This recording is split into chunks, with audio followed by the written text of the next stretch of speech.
Bwana Yesu asifiwe. Karibu tujifunze neno la Mungu katika siku ya leo. Kabla sijaanza, hebu tumshukuru Mungu kwanza. Baba, katika jina la Yesu ni Mungu hai. Asante kwa ajili ya tukufu na nguvu na uweza na mamlaka ambayo inapita fahamu za wanadamu. Baba, tunaomba katika jina la Yesu, tunapoenda kujifunza neno hili ukapate kutufunulia yote ya rohoni, nasi tuweze kuishi sawasawa kama upendavyo wewe, na adui asitushinde tena katika jina la Yesu. Amen. Somo langu ni ndoto na tafsiri zake kiroho. Tutapozungumzia kwa habari ya ndoto,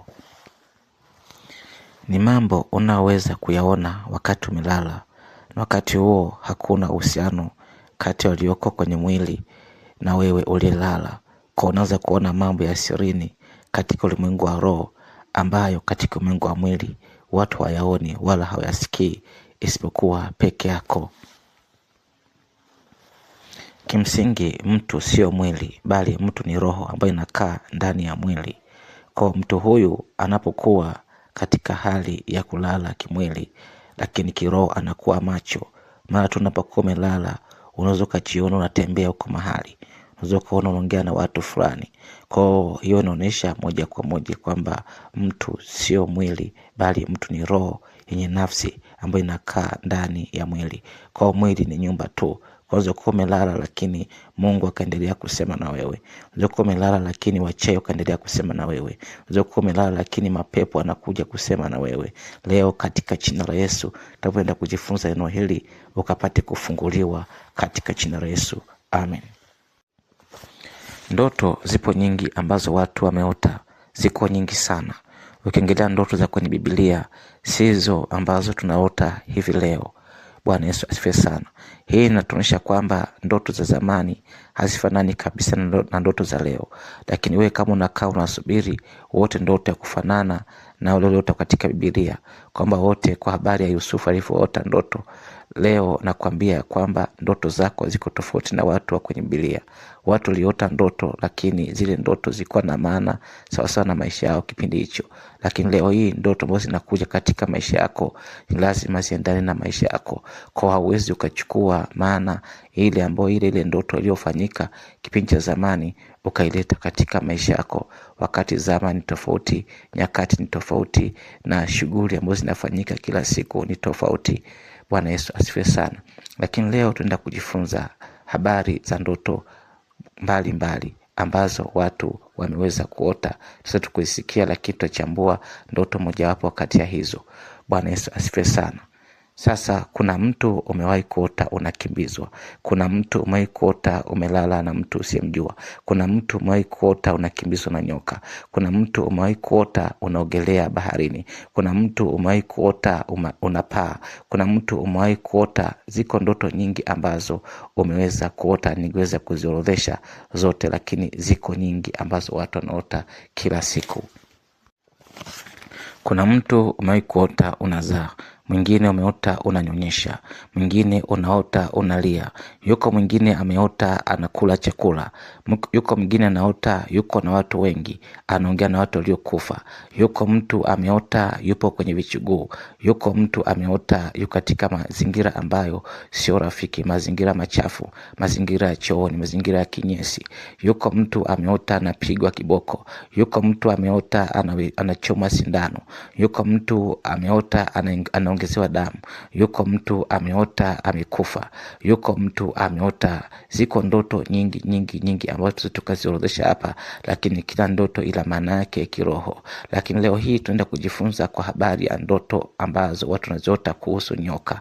Kwa mara nyingi watu wanaota, nimeona nyoka mkubwa, nyoka mweusi, nyoka kijani, nyoka mwekundu, nyoka wa kijivu. Kwa ameendelea kuota nyoka. Bwana Yesu asifiwe sana. Leo tunaenda kuzichambua ndoto ambazo zinahusiana na nyoka. Mungu akubariki sana. Bwana Yesu asifiwe. Bwana Yesu asifiwe sana. Sasa kwa habari ya ndoto inayohusu nyoka, tukisoma katika Biblia katika kitabu cha Mwanzo 3 na ule mstari wa 1, tunaona kwamba nyoka ana sifa zifuatazo. Nyoka ni mnyama mwerevu na ana akili nyingi. Bwana Yesu sana. Kwa hiyo tunaona kumbe nyoka ni mnyama mwerevu, pia ana akili nyingi.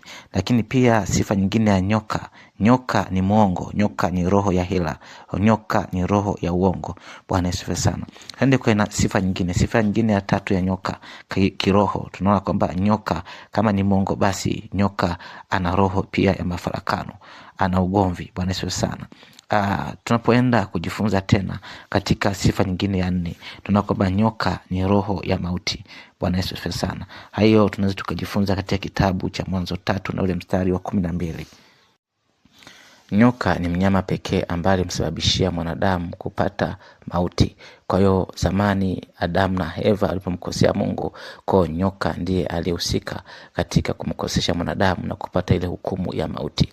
Kwa moja kwa moja tunajifunza kwamba nyoka sio kitu kizuri, ni kitu moja kimebeba mauti. Bwana Yesu asifiwe sana. Kwa hiyo mtu anayeota habari za nyoka atakuwa na matatizo kadha wa kadha.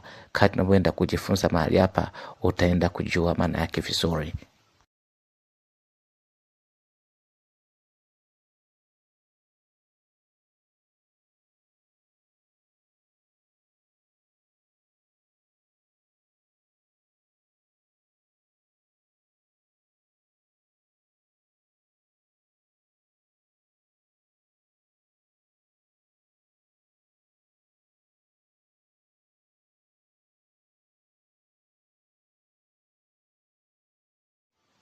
Sasa tumeona hapo mwanzo ya kwamba nyoka ni mnyama mwerevu, nyoka ni mnyama mwenye akili.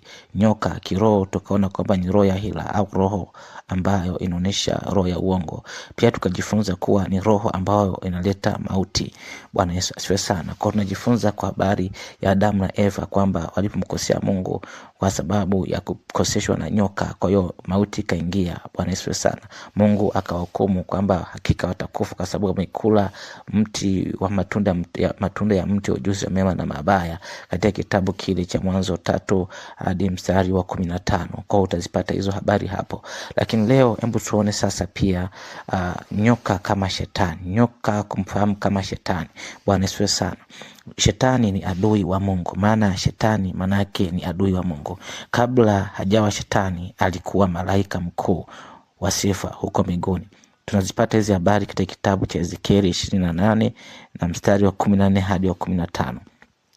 Bwana Yesu asifiwe sana. Shetani baada ya kuasi alilaaniwa, akaitwa joka, akafukuzwa mbinguni kwenye kitabu cha Ufunuo 12 mstari wa 7 hadi wa 9. Tunazipata hizo habari ya kwamba nyoka alilaniwa. Bwana Yesu sana. Shetani alipokuja kumkosea Mungu huko mbinguni, akaondolewa mahali pake, akatupwa hata nchi. Bwana Yesu sana. Kwa hiyo shetani ni adui wa Mungu na wote wanaomcha Mungu. Bwana Yesu sana. Kwa hiyo tunajifunza hizi habari pia tukisoma katika kitabu cha Mwanzo 12 na mstari wa 12. Tunazipata hizo habari za nyoka. Bwana Yesu asifiwe sana. Kwa hiyo nyoka hapo awali alikuwa ni malaika, na hawa malaika baada ya kumwasi Mungu ndio wakalaniwa kuwa nyoka, wakatupwa katika nchi. Hatuzungumzii kwa habari ya nyoka wa kimwili, kwamba nyoka kawaida unayemjua wewe, labda swira au koboko au nyoka yote unayemjua wewe au chatu. Bwana Yesu asifiwe sana. Tunazungumzia nyoka katika sura ya kiroho. Bwana Yesu asifiwe sana. Kwamba unapoota nyoka katika sura ya kiroho kwamba inamaanisha kitu gani? Bwana Yesu asifiwe sana. Kwa unapoota nyoka kwa habari ya kiroho, maana yake umeota adui, umeota shetani. Bwana Yesu asifiwe sana. Umeota malaika wa giza aliyekuja kwa umbo la nyoka.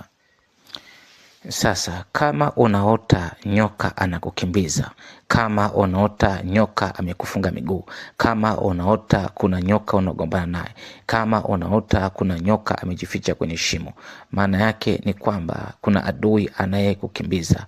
Adui huyu anaweza akawa jini, adui huyu anaweza akawa ni shetani, adui anaweza akawa ni mchawi aliyevaa umbo la nyoka, akasema nitakwenda kama nyoka kumchezea fulani, nitakwenda kama nyoka kumtesa fulani. Lakini pia nyoka kama toka kujifunza kwamba ni roho ya hila.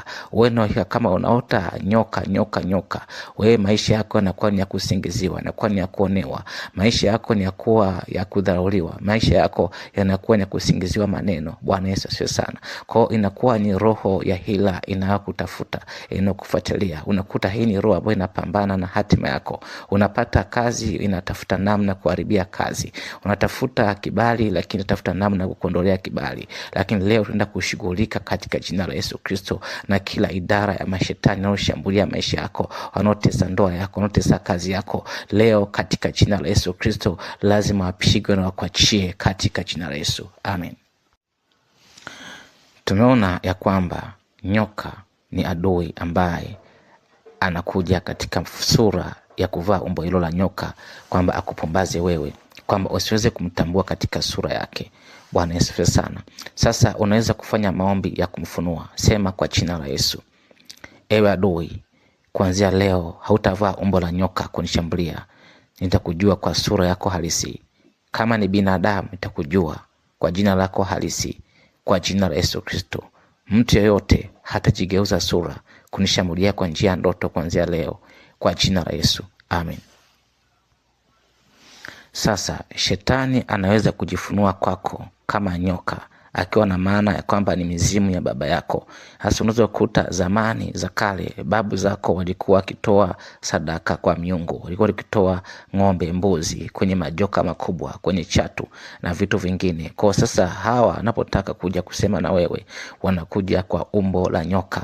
Kwa unalala unaota kuna nyoka mkubwa, anasema huyo ni mzimu ukoo, mzimu wa familia. Ngoja nikwambie, huyo ni shetani anayeshughulika na koo, anashughulika na familia, anashughulika na maisha ya watu katika mazingira ya kawaida. Kwa hiyo mizimu sio babu aliyekufa, bali ni wale mashetani ambao walikuwa wakitumikiwa, walikuwa wakiabudiwa na wale mababu wa zamani. Bwana Yesu asifiwe sana. Kwa shetani anapenda kuabudiwa. Kwa hata kama ukichukua kitu kaanza kukiabudu, hata kama ni ng'ombe, hata kama ni mbuzi, hata kama ni kuku au kitu chochote, kwa hiyo shetani anakuja kukaa kwenye hicho kitu ili kuweza kukupa wewe majibu. Na siku ukiondoka duniani atawatokea watoto wako, wajukuu zako kwa sura ile ile ya kile kitu. Atawatokea, atazungumza na watu wakisema kwamba yeye ni babu yao. Leo kwa jina la Yesu Kristo tunawafumua na kuwaondosha katika maisha yako, ni katika jina la Yesu. Amen. Sema kwa jina la Yesu: najitenga na miungu ya familia, miungu ya babu, miungu ya bibi, kwa jina la Yesu. Imeandikwa, baba zetu walitenda dhambi hata hawako, na sisi tumeyachukua maovu yao. Leo katika jina la Yesu Kristo ninakataa kila uovu wa kurithi ambao babu zangu walitenda, ambao ndugu zangu walitenda, katika jina la Yesu Kristo. Kuanzia leo, mamlaka yoyote ya kichawi, mamlaka yote ya uganga, maagano yote waliyofanya hapo zamani, kuanzia leo mimi hana nafasi kwenye maisha yangu na uzao wangu, katika jina la Yesu Kristo. Najitenga na kila maagano ya ukoo. Ewe mzimu ukoo, hautanitokea kuanzia leo kwa sura yoyote, kwa sura ya binadamu ama kwa sura ya nyoka ama kwa sura ya simba au kwa sura ya kiumbe yote. Kuanzia leo ni katika jina la Yesu Kristo. Amen. Sasa unapokuja kuota, unaota nyoka. Bwana Yesu asifiwe. Wewe ni hakika ndani ya siku 2, 3 au 4 au 5 au baada ya kitambo fulani unaweza kukutana na mafarakano.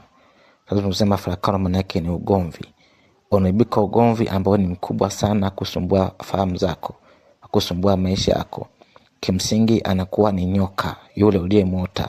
Kimsingi anakuwa ni shetani amekuja katika sura ya maneno, sura ya mafarakano. Kumbuka nyoka alifarakanisha Adam na Eva, aliwafarakanisha na Mungu, wakatengwa na Mungu.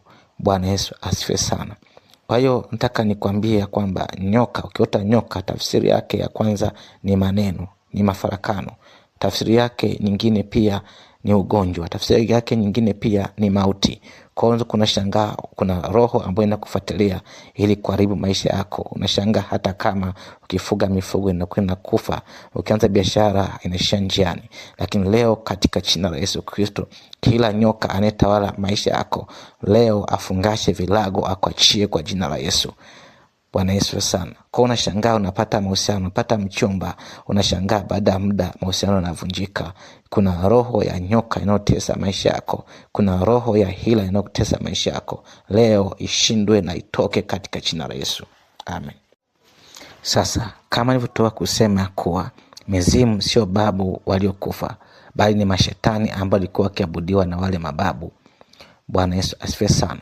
Kwa unapoona mtu anaabudu mizimu, anaabudu, ana vibuyu pale, ana vitu fulani na mawe, anapeleka vitu pale, anatambikia, anatoa matambiko, anatoa kafara, anatoa sadaka.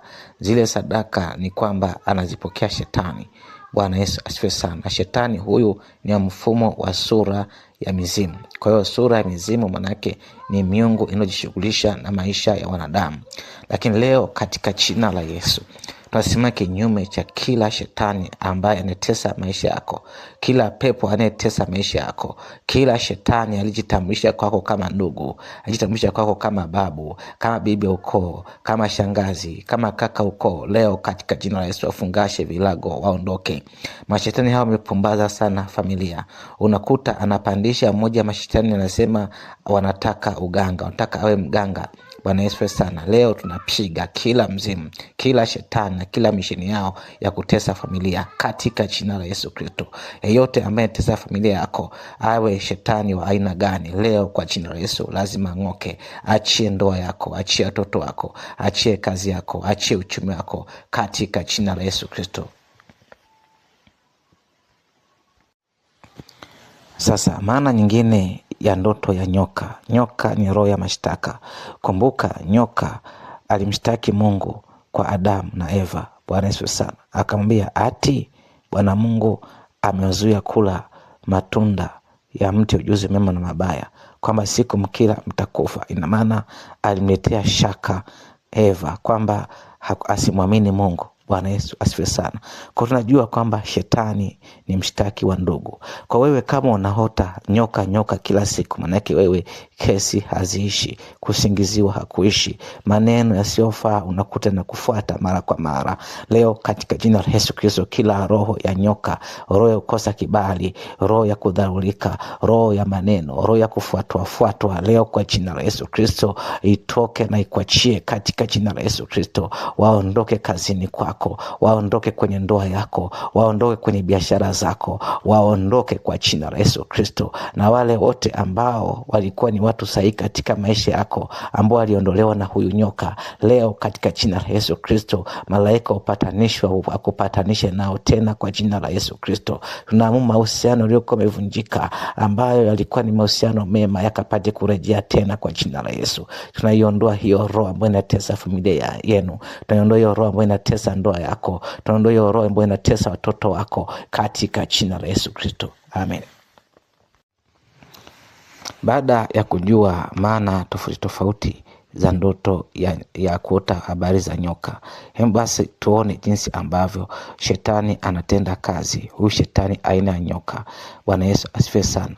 Kama nilivyotoka kusema kwamba huyu nyoka sio nyoka kawaida kimwili, bali ni adui aliyevaa umbo la nyoka. Tukasema adui huyu anaweza kawa ni binadamu, yani mchawi au mganga, au pia anaweza kawa ni roho nyingine, mfano jini au joka, aina yote ya mashetani katika ulimwengu wa kiroho. Wanapokuja kwako wanavaa umbo hili.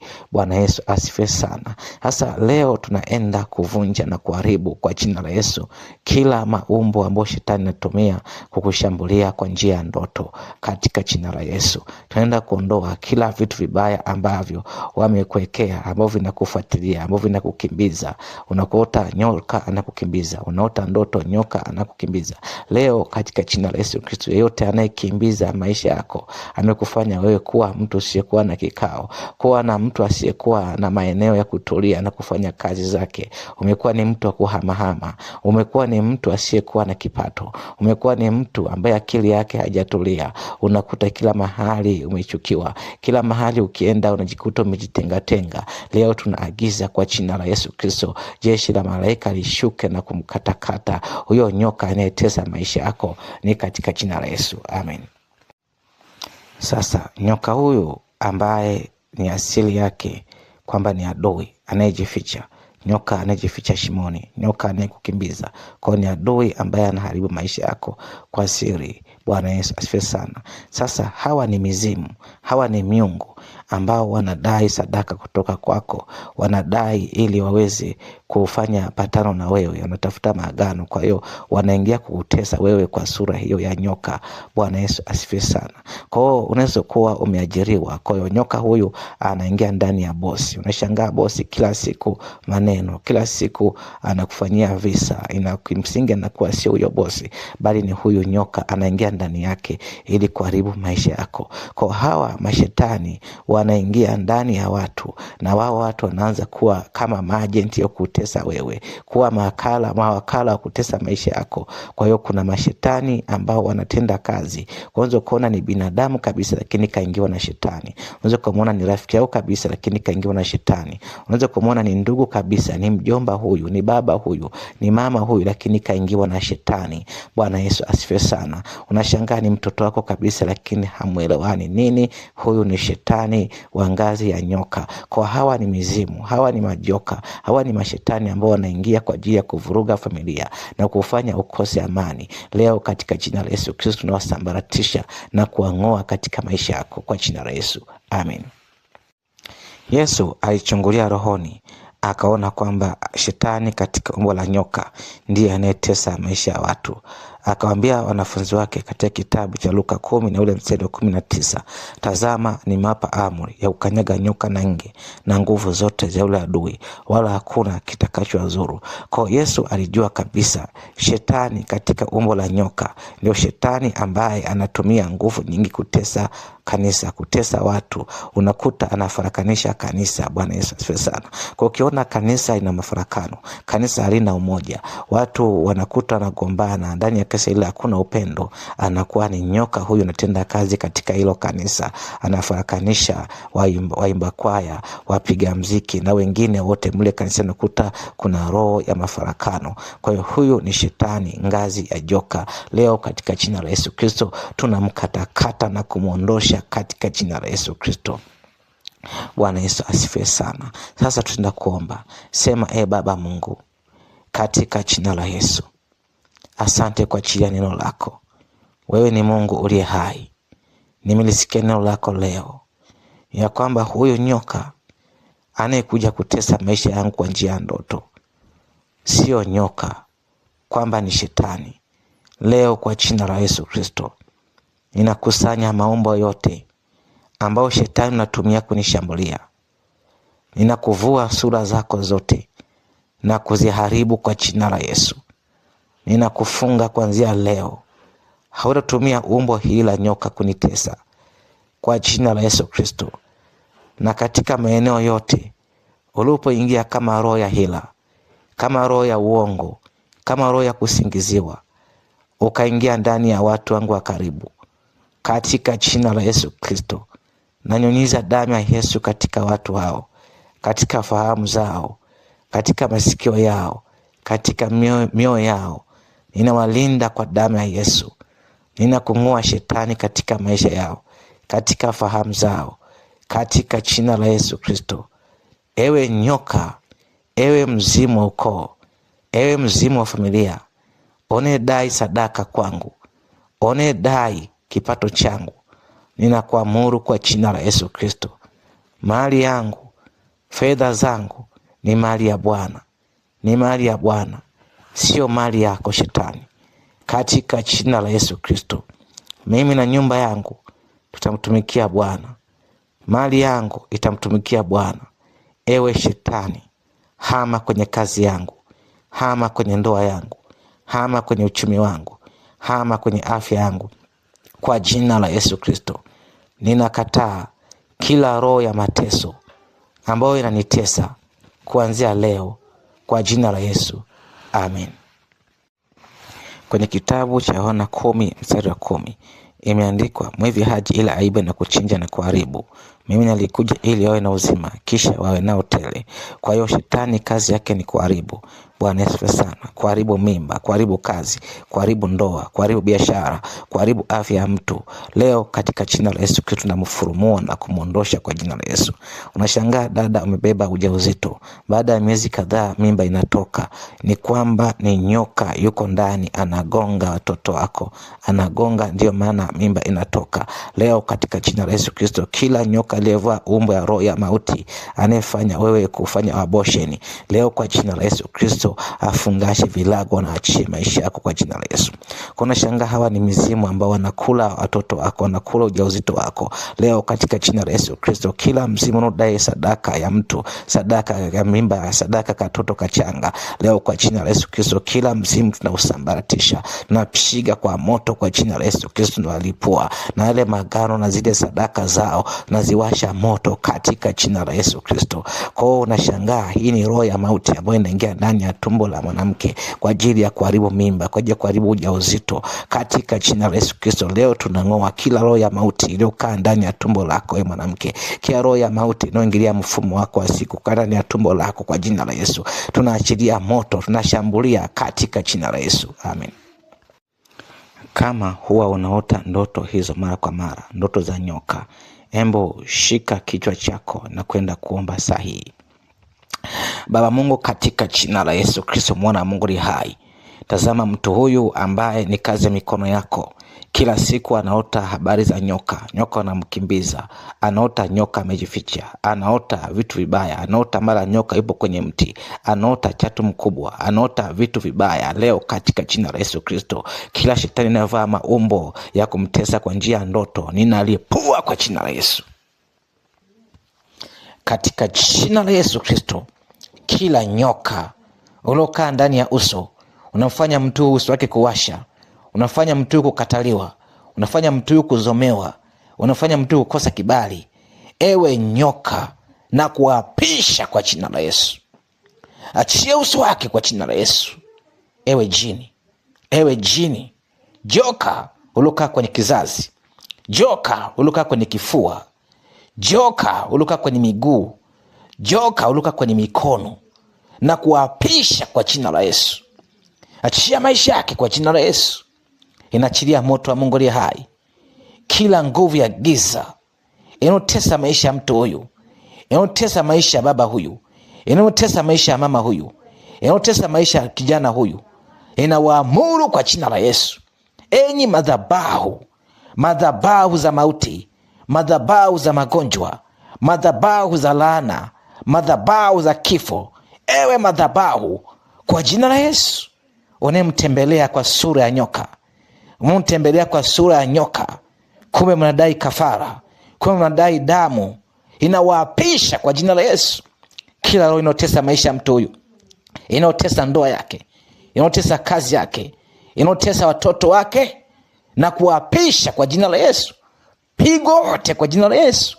Kila kazi ya ibilisi, kila marohani, pepo wachafu, nyoka, majini, nguvu za giza, inawaamuru kwa jina la Yesu Kristo, toka chishia maisha yake, toka chishia maisha yake, toka chishia kwa jina la Yesu Kristo. Kila roho ya kipepo iliyo katika miguu, anasikia ganzi kwenye miguu, anasikia miguu inawaka moto, anasikia miguu inachoma choma, anasikia mikono inakufa ganzi, anasikia mwili una ganzi, na kuapisha we chatu kwa jina la Yesu Kristo. Pigwa moto kwa jina la Yesu Kristo. Kila sumu ya nyoka iliyokaa ndani miguu kama ganzi, kila sumu ya nyoka iliyokaa ndani kifua, inoleta maumivu kwenye mwili, na kuamuru kuanzia sasa, ewe joka, na kuapisha kwa jina la Yesu Kristo. Pigwa moto kwa jina la Yesu Kristo. Achia maisha yake, achia maisha yake kwa jina la Yesu Kristo. Kila agano ambalo umemfungisha, kila agano la ukoo, agano la mauti, agano la kupata na kupoteza, kila agano, agano la umaskini, kila agano, agano la madeni, kila agano umemfungisha, na kuamuru kuanzia sasa, ewe nyoka, na kuapisha kwa jina la Yesu Kristo. Toka kwa jina la Yesu. Inakuamuru kwa mamlaka jina la Yesu Kristo mwana wa Mungu hai.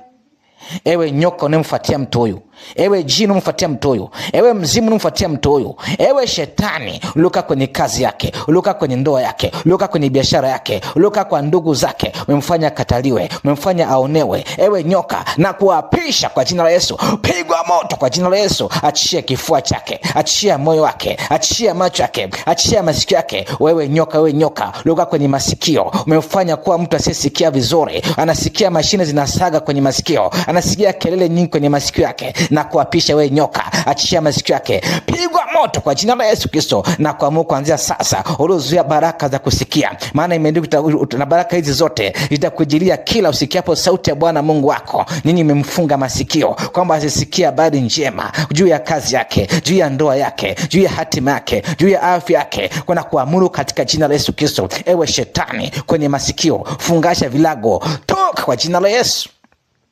Inakuamuru kwa mamlaka jina la Yesu Kristo mwana wa Mungu aliye hai. Ewe nguvu ya giza utawala maisha ya mtu huyo kwenye ulimwengu wake wa roho, ukamfarakanisha na Mungu, na agiza kwa jina la Yesu Kristo, kila majeshi pepo wachafu waliotawala kila siku anaota ndoto mbaya, na kuapisha kwa jina la Yesu Kristo, toka kwa jina la Yesu. Inafanya connection kwenye mwengo roho kwa jina la Yesu Kristo mwana wa Mungu aliye hai. Atakasa ufahamu wako, atakasa akili zako kwa jina la Yesu Kristo mwana wa Mungu aliye hai. Kwa mamlaka jina la Yesu Kristo, inaagiza kwa damu na kondoo kwa jina la Yesu Kristo, malaika watakatifu pale na kushuka na kuletea habari njema, habari njema juu ya kazi yako, habari njema juu ya huduma yako, habari njema juu ya afya yako, habari njema juu ya watoto wako kwa jina la Yesu Kristo. Pokea habari njema, pokea baraka, pokea mafanikio, pokea kwa jina la Yesu Kristo, pokea uzima, uishi na ufanikiwe kwa jina la Yesu Kristo. Kuanzia sasa inawatoesha maadui zako wote kwa jina la Yesu Kristo, na kuvisha nguvu ya kuwashinda kwa jina la Yesu Kristo. Kuanzia leo na kemea na kondoa kila mamlaka za pepo wachafu ambazo zinavaa maumbo mbalimbali ili kukushambulia. Kuanzia sasa kwa jina la Yesu Kristo, toka wote kwa jina la Yesu, na kutangazia uzima kuanzia leo katika jina la Yesu. Amen.